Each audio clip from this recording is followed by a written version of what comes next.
amma harraagessa mataa dallaa fuudhee harraagessi mataa dallaa ka fuudhe kun mallasi mataa dallaa ka abbaa eegale jechuudha.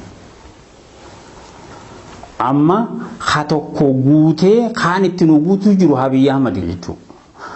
amma tokko guutuu tokko irruma tokko guutuumi maaliif saatalaayiti irra dhaabanii jiran gadaan isaanii gadaan dhume gadaa keenya walii haa akkasitti tokko guutuu eeguma guutume argan kanaawu guute kan nuti guutiin ammaan tana laal wahuma keenya jechuudha.